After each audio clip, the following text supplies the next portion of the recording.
ministrará esclarecimento sobre o tema do fundamento final. E agora, eu vou ler uma passagem do livro intitulado Diferenças. Nisto todos conhecerão que sois meus discípulos, segundo amarmos uns aos outros. É uma citação de Jesus, está no Evangelho de João, capítulo 13, versículo 35. Nas variadas escolas do cristianismo, temos milhares de pessoas que, de alguma forma, se ligam ao Mestre Senhor. Há corações que se desfazem nos louvores ao grande Mestre, exaltando-lhe a intercessão divina dos acontecimentos, em que se reconheceram favorecidos, mas não passam das afirmativas espetaculares, qual se vivessem indefinidamente maravilhosas. São os simplesmente beneficiários e sonhadores.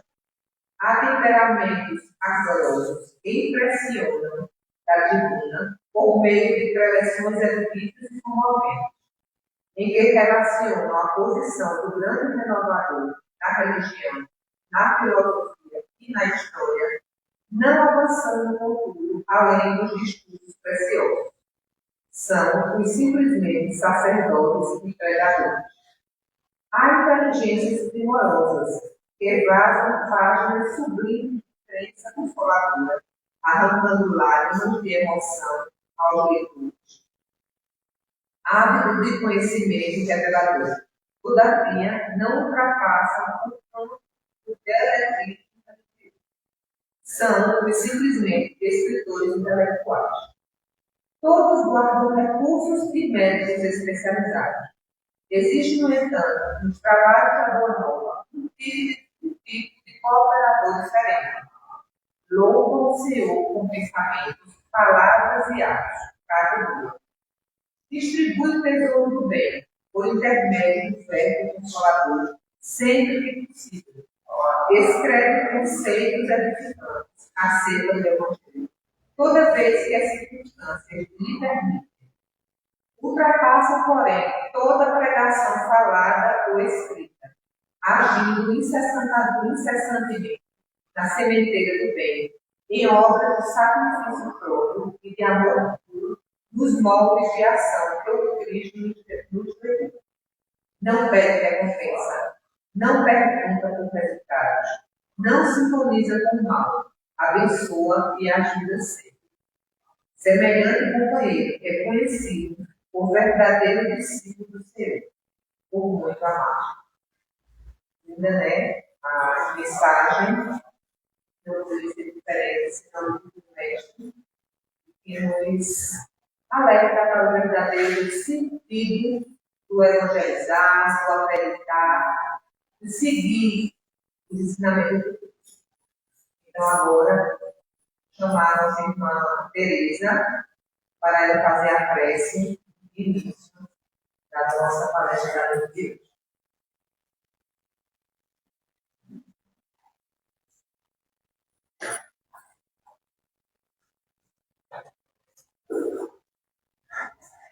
Então, agora, com os nossos pensamentos e sentimentos elevados, agradecemos a Deus mais essa oportunidade desse encontro, pedimos a presença do Espírito para que nos auxiliar, nos envolvendo em vibrações de paz, serenidade e luz. Estejamos sempre com o coração aberto para os ensinamentos. Que nosso irmão Romulo seja inspirado em suas palavras. Que assim seja. Que assim seja.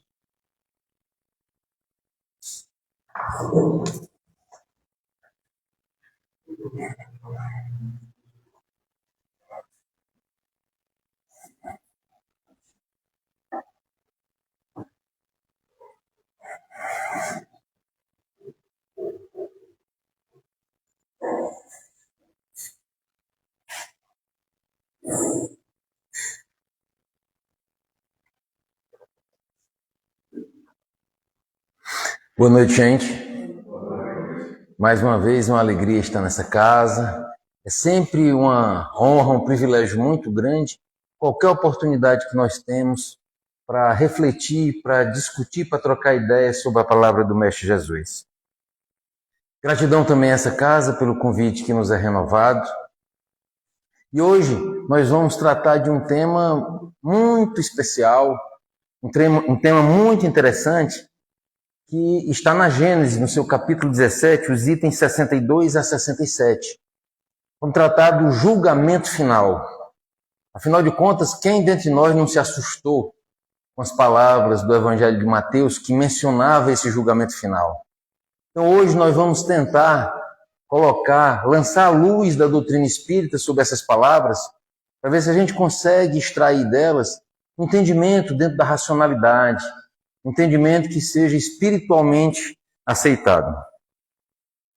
E por que a luz do Espiritismo é tão importante sobre esse tema?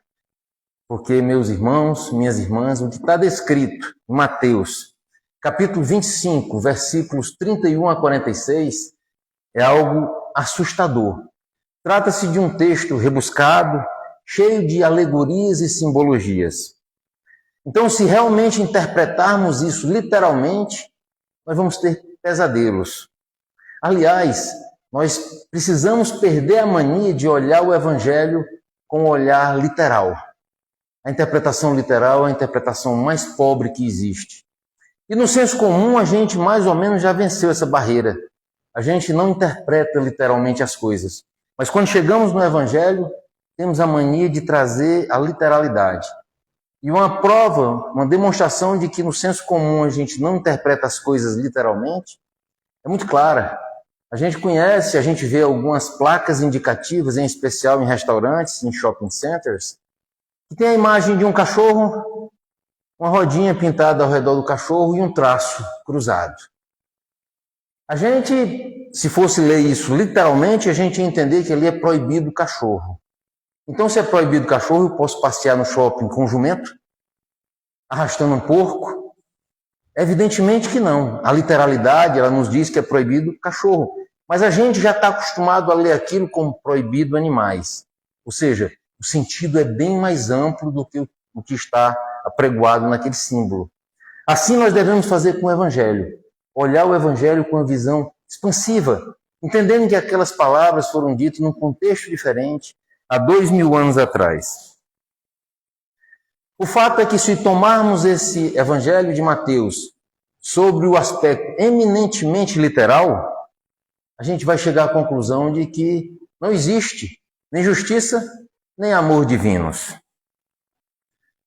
Devemos fugir um pouco dessa literalidade e buscar uma interpretação mais finalística, teleológica, entendendo qual é o sentido, entendendo o contexto do que aquilo foi escrito.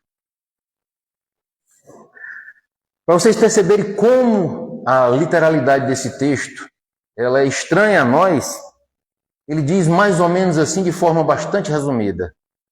Jesus desceu, está sentado em seu trono, rodeado de anjos, e ele vai nos julgar, a todos nós, vivos e mortos. Vamos levantar e ficar à presença do Mestre. Ele vai pegar os bodes e colocar à sua esquerda. Ele vai pegar as ovelhas e colocar à sua direita. As ovelhas que estão à direita, que são os bons, ficou prometido a glória eterna, a satisfação eterna, o céu. E o pobre dos bodes, que estão à esquerda, foi reservado para ele a danação eterna, o fogo eterno do inferno. Veja que coisa. Bom, aqui a gente já começa a aparecer dois conceitos que a gente precisa mergulhar um pouquinho neles. Primeiro, o conceito de inferno. Será que a gente pode olhar para essa expressão, inferno, e entender como as religiões tradicionais têm repassado isso para nós outros? E o morador principal do inferno, né? O famoso Satanás, o demônio. Como é que, sob a luz da doutrina espírita, nós podemos olhar para esse ser? Evidentemente, meus irmãos, que nós vamos começar essa análise buscando no espiritismo, na doutrina espírita, E para começar, vamos pegar a questão número 1 do Livro dos Espíritos, onde o codificador pergunta: o que é Deus? E a espiritualidade superior responde de uma forma muito simples: inteligência suprema, causa primária de todas as coisas. Vejamos bem. Então, se Deus é a causa primária de todas as coisas, não existe nada, absolutamente nada, que não tenha sido criado por Deus. Não é verdade? Então, se existe Satanás, ele foi criado por Deus. Não é verdade? Será que esse Deus, tão amor, tão grandioso, ia criar uma criatura, um ser, ia condenar esse ser a ser mal eternamente? Será que a bondade, será que o amor de Deus faz-nos entender que isso seria possível? Evidentemente que não seria possível, meus irmãos, minhas irmãs. Então, esse Satanás, ele foi criado, ele foi elaborado como um fator de medo, para provocar medo nas pessoas. Mas veio a doutrina espírita e desmistificou essa figura satânica, essa figura malévola para toda a eternidade. Além disso, é importante que nós persigamos a origem, o sentido desse Satanás. Por que colocaram ele na nossa cultura junto com o inferno? A religião, durante muito tempo, ela utilizou o medo para controlar as pessoas. O medo do fogo eterno do inferno, o medo do Satanás. Isso ocorria no passado e ainda acontece, infelizmente. Vejamos nós outros, nas nossas culturas familiares, será que nós não presenciamos os mais antigos dizer para a criança: fazes isso, senão o bicho-papão te pega? O que é que nós estávamos fazendo? Estávamos querendo controlar a atitude daquelas crianças através do medo. A cultura do medo foi tão difundida por algumas religiões formais durante o tempo, que ainda hoje nós vemos resquícios muito claros desse medo. Querem um exemplo? Vocês já ouviram a expressão temente a Deus? Eu particularmente acho essa expressão lamentável. Eu acho essa expressão muito triste, porque Deus não é para ser temido. Deus é para ser amado. Então, a expressão que diz temente a Deus, essa pessoa muito provavelmente está vinculada ao medo. Já pensou? Nós com medo de Deus, Deus que é só amor, Deus que é só harmonia, que é só paz, que é só bondade, e nós sermos temente a Deus. Então, tudo isso é fruto desse medo. Então, me parece que o conceito de Satanás ele se desmancha por si próprio. Mas tem um argumento ainda que é muito importante para a gente definitivamente extirpar ele da nossa emoção, da nossa mente, do nosso coração.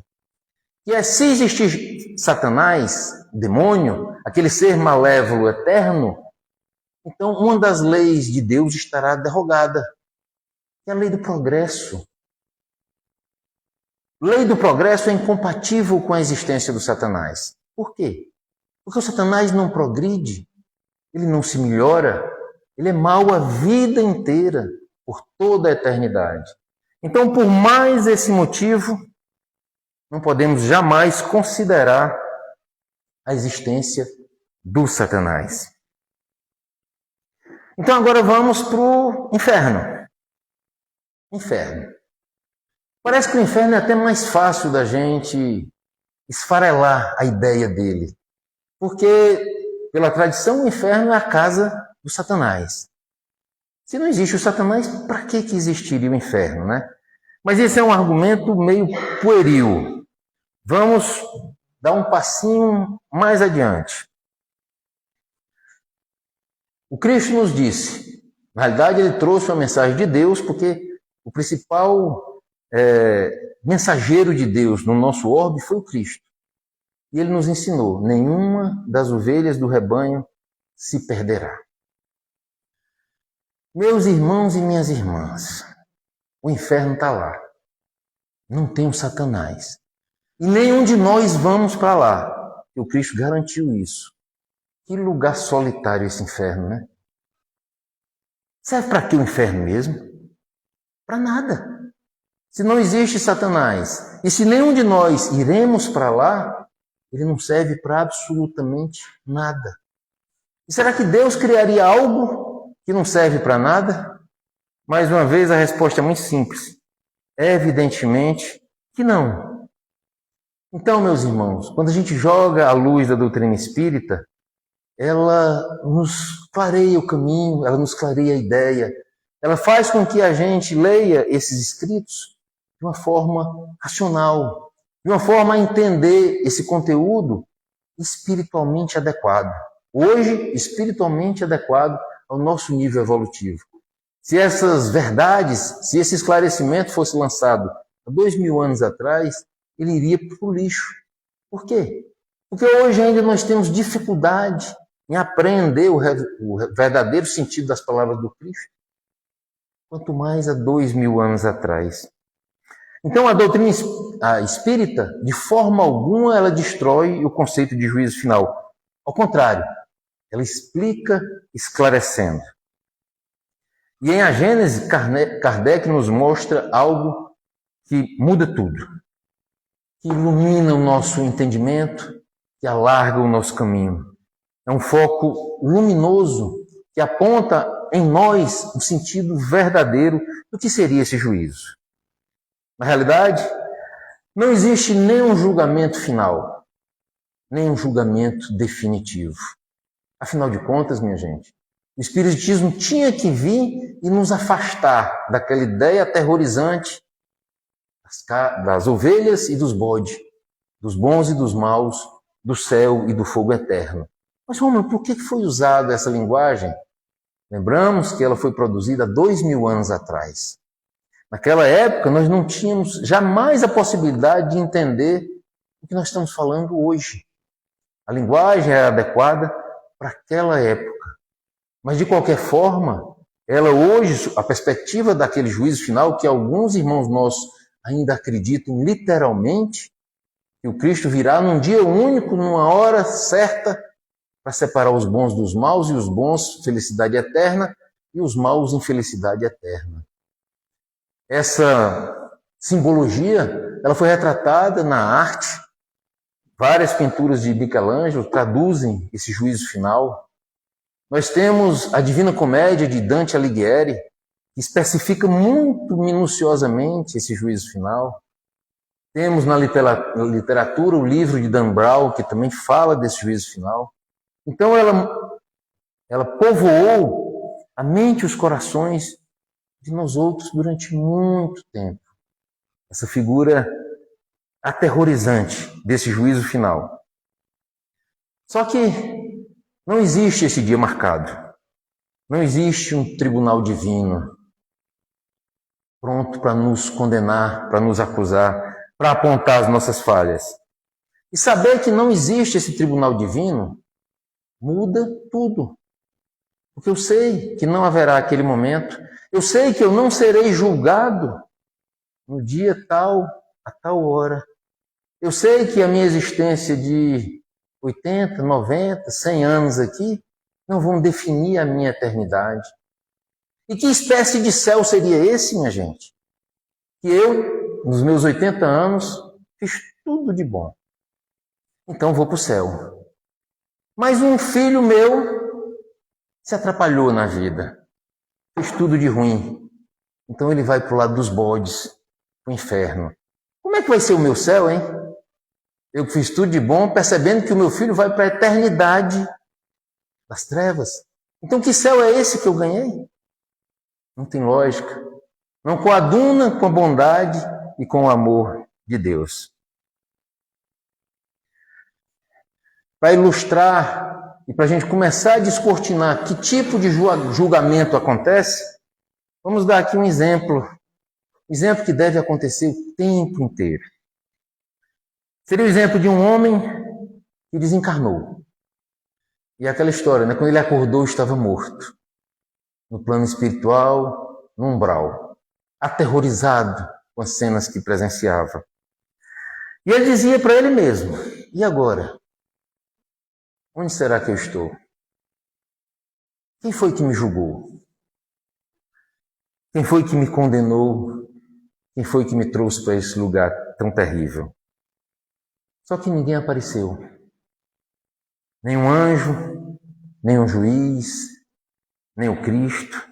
De fato, ele não foi nem conduzido para aquele local. Ele simplesmente estava lá. Quando aquietou a mente em silêncio, o homem começou a rever a própria vida. E ele viu claramente a palavra dura que ele proferiu e que feriu tantos irmãos. E aqui, como é o meu costume, vamos trazer para a nossa realidade. Quantas vezes nós ferimos a um irmão ou a uma irmã por conta da palavra? A palavra dura, e principalmente a palavra dura e injusta, ela é um prego fincado na tábua do coração do nosso irmão ou da nossa irmã. Ah, Roma, mas tem o perdão. É verdade, tem o perdão. E se eu tiro aquele prego com o mesmo martelo que eu o pus lá, o prego saiu por causa do perdão, mas o buraco continua eternamente naquela tábua. Então, muitas vezes, uma palavra, uma agressão verbal, é algo que nós nunca mais poderemos recompor. Por quê? Porque, como eu já falei, mesmo com o perdão, eu impus aquele meu irmão, aquela minha irmã, passar por aquela circunstância. É o buraco que fica quando eu tiro o prego. Aquele homem também percebeu quantas oportunidades de ajudar os outros ele perdeu enquanto encarnado. E aqui, mais uma vez, a reflexão para nós outros. Nós temos aproveitado a oportunidade que nós temos de ajudar os outros? Que silêncio, hein? Nós temos aproveitado a oportunidade de fazer caridade? Mas não tem aparecido essa oportunidade para mim. Então você está com os olhos fechados.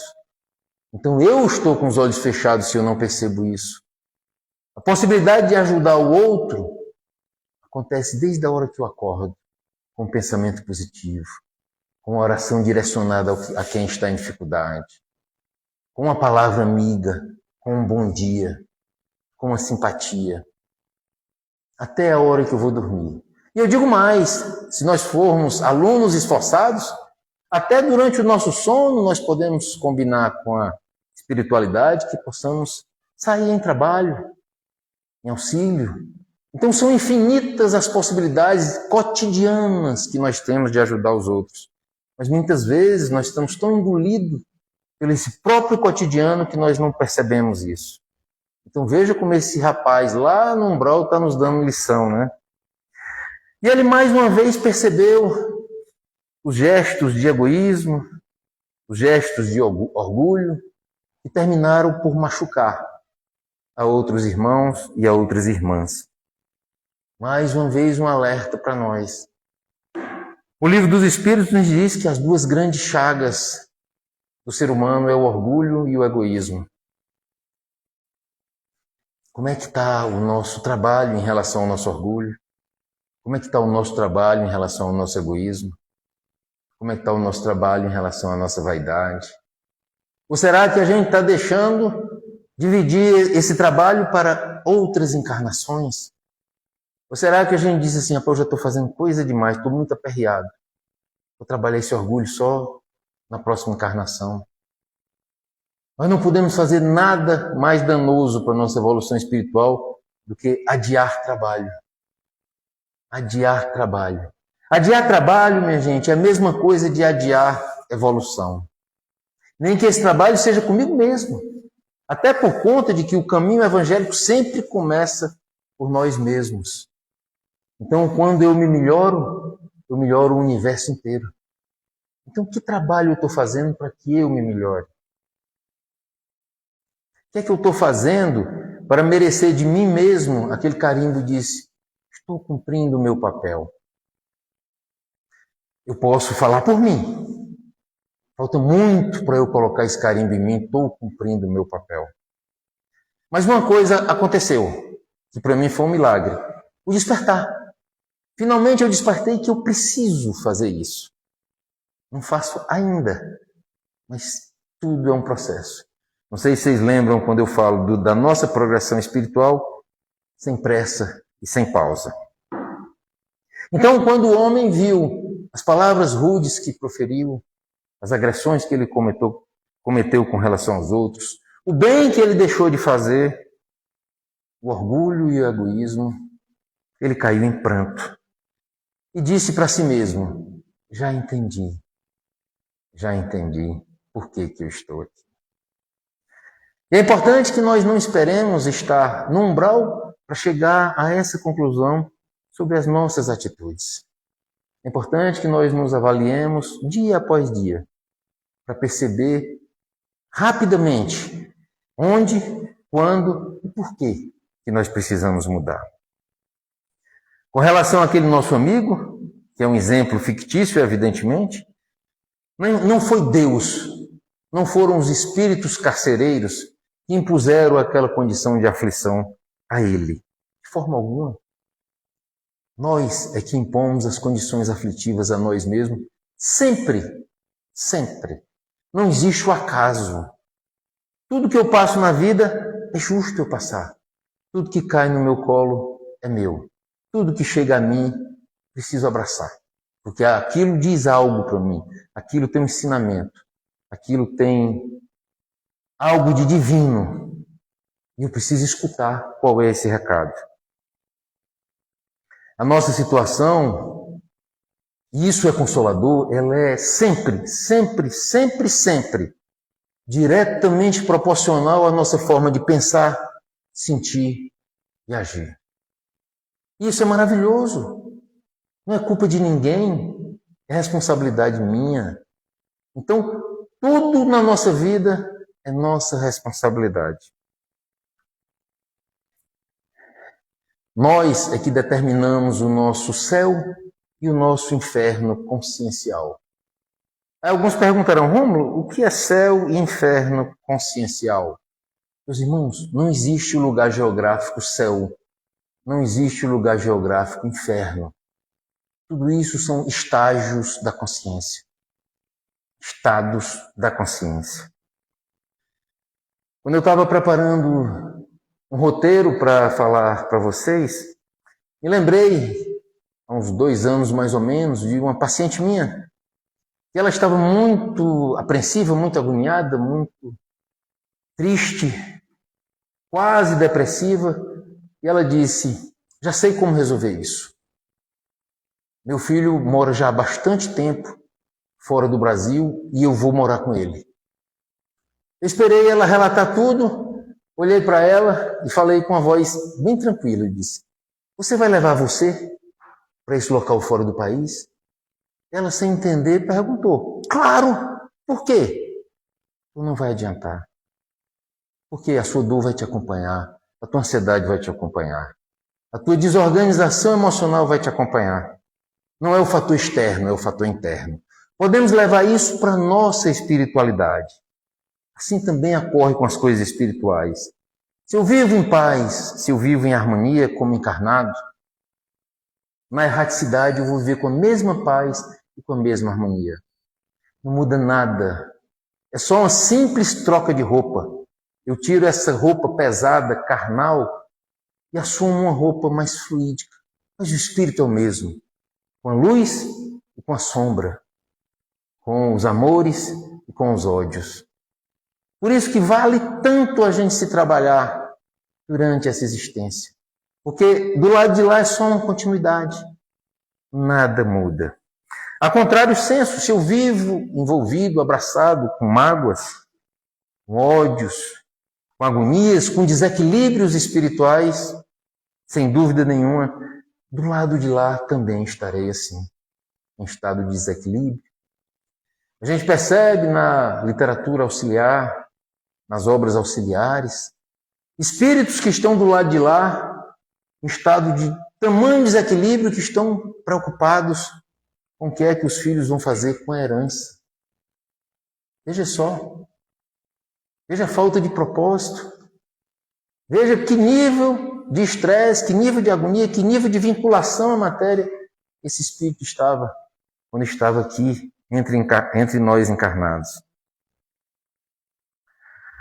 Com isso, meus irmãos, percebemos com muita clareza, clareza até solar, que o julgamento é feito na nossa consciência. Na nossa consciência. É a nossa consciência quem julga, ela quem revela os nossos equívocos. Mas tem aquele irmão, aquela irmã que ele é mais difícil de ser convencido e ele vai dizer, Romer, consegue demonstrar isso de outra forma? E eu pensei numa forma muito prática de demonstrar mais uma vez que o julgamento ocorre a nível da nossa consciência. E essa comprovação está na questão 621 do Livro dos Espíritos, onde lá o codificador pergunta onde está escrita a lei de Deus. E a espiritualidade superior responde com duas palavras, na consciência. A lei de Deus está escrita na consciência. E aquele questionador vai dizer assim, não, é a lei de Deus que está escrita. O julgamento não. Minha gente, vamos trazer para o julgamento aqui, no mundo material. É um juiz que julga. O juiz julga a nossa atitude com base em quê? Com base na lei humana. Ele precisa da lei para ter um paradigma para julgar. Então, por que a lei de Deus está esculpida, escrita na nossa consciência? Para servir de base do julgamento da própria consciência. Nossa consciência nos julga com base nessa lei que está impressa nela. Julga os nossos fatos, julga a nossa forma de pensar, sentir e agir. E cá para nós, não existe tribunal mais justo. Não existe tribunal mais perfeito. Sabe por quê? Porque ninguém foge de si mesmo. Vocês já viram alguém fugindo de si mesmo? Eu vou correr aqui para que eu mesmo não perceba que eu cometi aquilo. Não dá, né? A gente não consegue. Nós podemos enganar o mundo, nós podemos cometer o crime perfeito. Mas a nossa consciência assistiu a gente cometendo aquele crime. Nós podemos justificar os nossos erros perante a sociedade. Eu fiz isso por causa daquilo. Eu agi em legítima defesa. Nós podemos criar desculpa para os nossos atos. Eu estava muito estressado, eu estava muito irritado, eu estou com muitos problemas. Mas diante da própria consciência, não há fuga. E é por isso que ele é um tribunal tão perfeito. A consciência é sempre como um espelho a refletir quem de fato nós somos, sem subterfúgios, sem fugas. Se a consciência, meus irmãos e minhas irmãs, é o juiz, podemos afirmar também com toda certeza que não existirá o dia e a hora que nós seremos julgados. Porque se a consciência é o juiz, nós estamos sendo julgados o tempo inteiro. Vocês já ouviram muitas vezes essa expressão, dor na consciência, né? O que é a dor na consciência, se não um julgamento de nós para conosco mesmo? É só isso. Então nós estamos o tempo inteiro sendo postos à presença da nossa própria consciência para que ela nos faça um julgamento, para que ela nos diga, presta atenção, olha os teus equívocos, se reposiciona. Até aqui nós temos duas conclusões. A primeira é a consciência de que tudo está alinhado com a lei de Deus. Essa lei de Deus está impressa, escrita na consciência, e ela é imutável. A segunda é que a nossa consciência sabe muito bem a cada um segundo suas obras. Ou seja, a consciência sabe que a responsabilidade é nossa. Quando a gente quer fugir e acusar ao outro, é o ego querendo escapar da responsabilidade.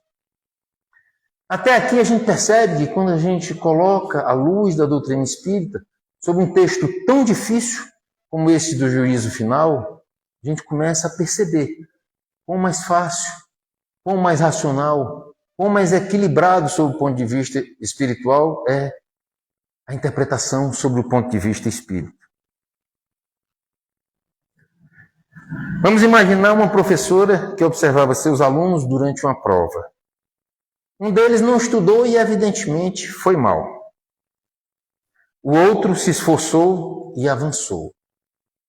Ao final, depois de fixar as notas, a professora disse: eu não castiguei ninguém.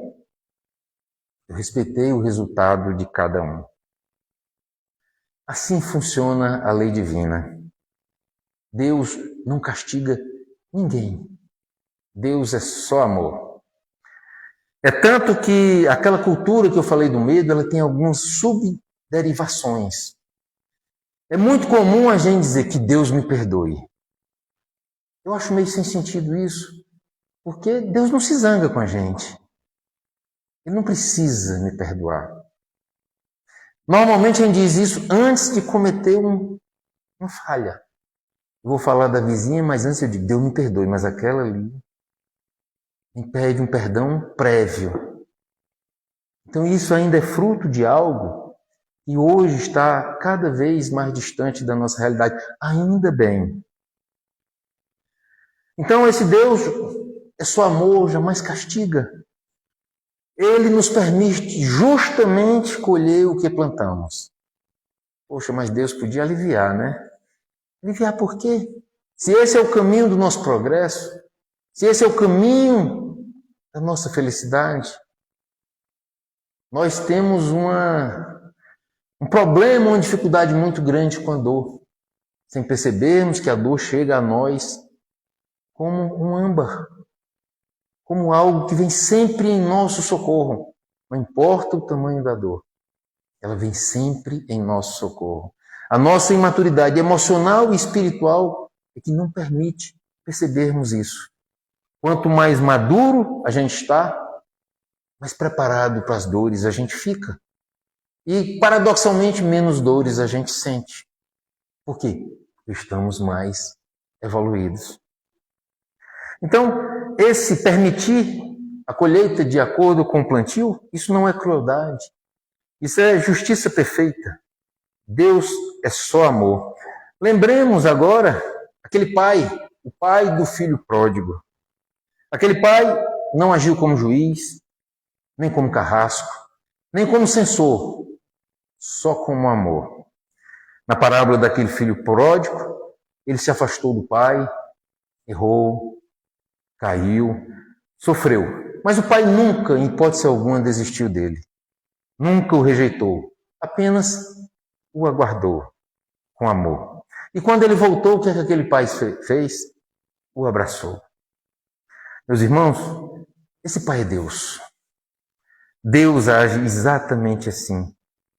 E por isso, por conta do amor desse pai maravilhoso, universal, é que não existe condenação eterna. Existe sempre o retorno, que é propiciado a nós pelas sucessivas reencarnações. Existe o recomeço.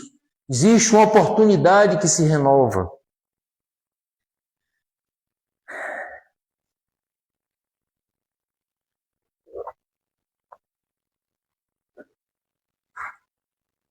Até agora a gente viu o juízo final sob a perspectiva individual, ou seja, a nossa consciência nos avaliando. Tem outro aspecto que também está trazido no livro A Gênese, que é o aspecto coletivo desse juízo final. Eita, Romulo, quer dizer que tem um aspecto coletivo? Tem sim. O que é o julgamento coletivo para a doutrina espírita? É a transição planetária. Então, com maestria, a doutrina espírita nos explica. Esse julgamento coletivo ocorre por ocasião da transformação dos mundos. Agora mesmo, nós estamos vivendo uma perspectiva de uma transição. Como não é uma transição ainda não? Eu não sei. Quando eu olho o tanto de violência, quando eu olho guerra, quando eu olho essas coisas, eu acho que a gente está ainda pleiteando começar esse processo. Mas a fase é essa. Sem dúvida nenhuma, é um período de transição planetária. E aqui a gente volta para a questão do juízo coletivo, não mais o juízo individual. É um momento de passagem, no nosso caso, o planeta Terra, do mundo de provas e expiações para um mundo de regeneração. Nessas transformações de mundos, minha gente, ocorre uma separação natural, que é mais ou menos parecida com a seleção natural de Charles Darwin. Só que aqui é uma separação natural de espíritos. Como é essa separação?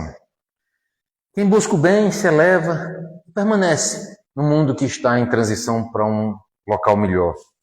Quem resiste necessita ainda permanecer no aprendizado e, naturalmente, é conduzido para um mundo mais adequado à sua situação espiritual. Está aqui. Aquele mais curioso disse, agora eu peguei o rumo.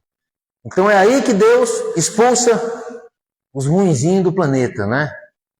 Evidentemente que não, meus irmãos. Não é Deus quem diz quem fica e quem vai.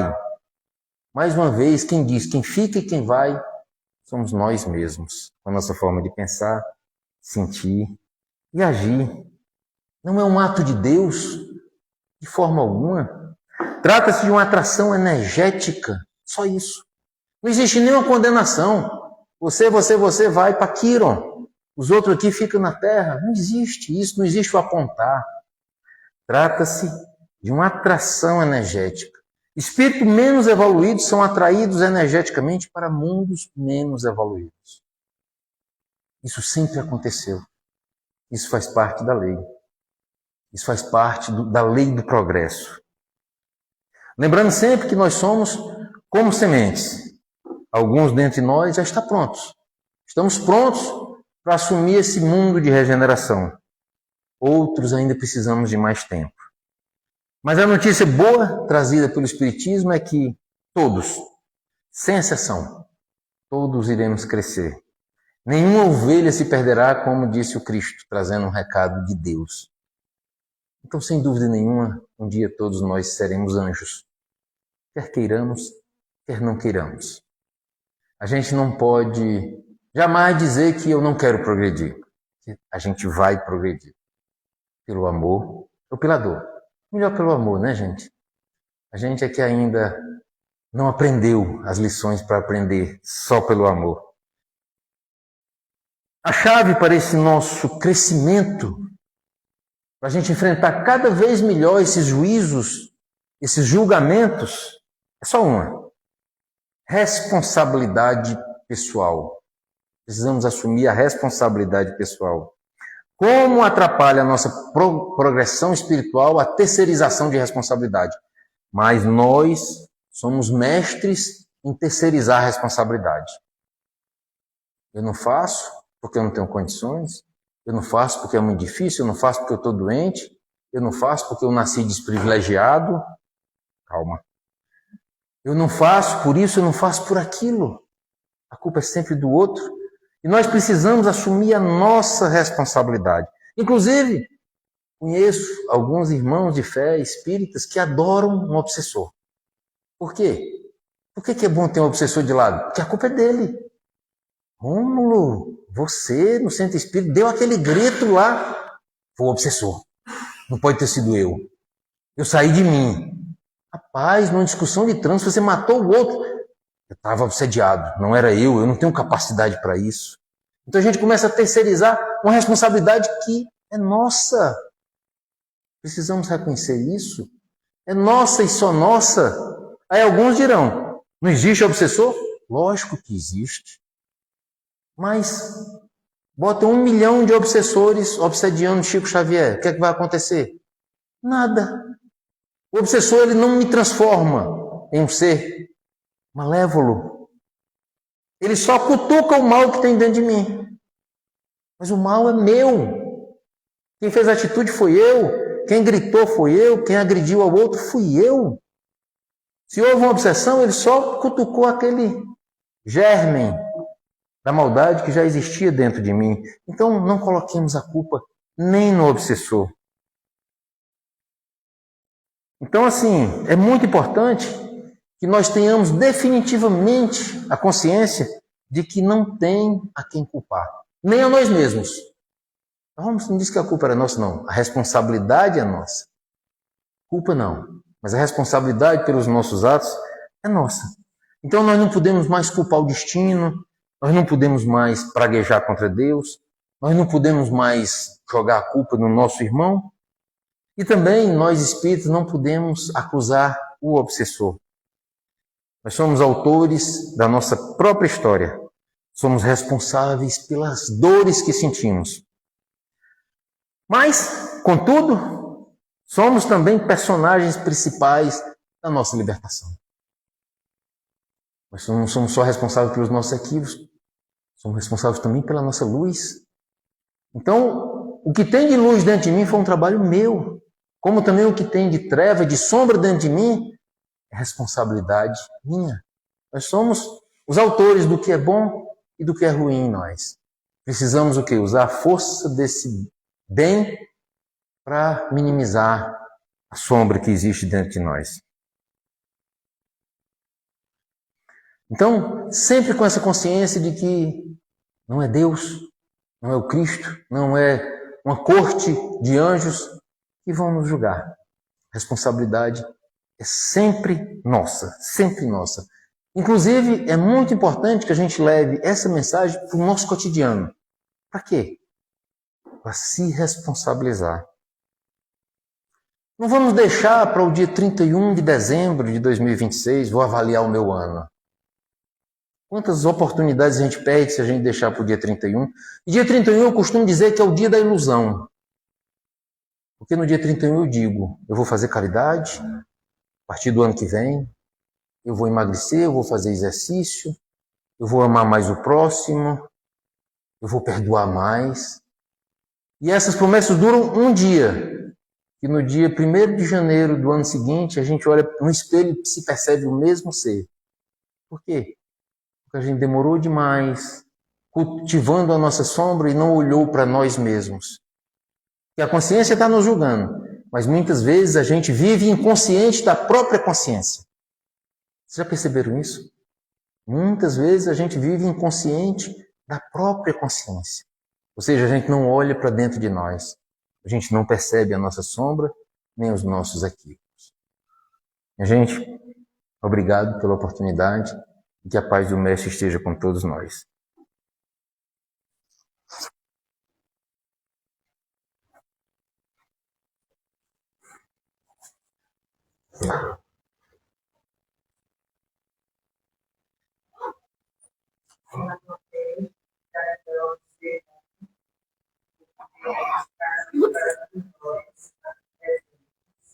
Dois lados, tanto esclarecimento que veio fortalecer o nosso coração, o nosso espírito, trazendo e acendendo dentro de cada um de nós esse semente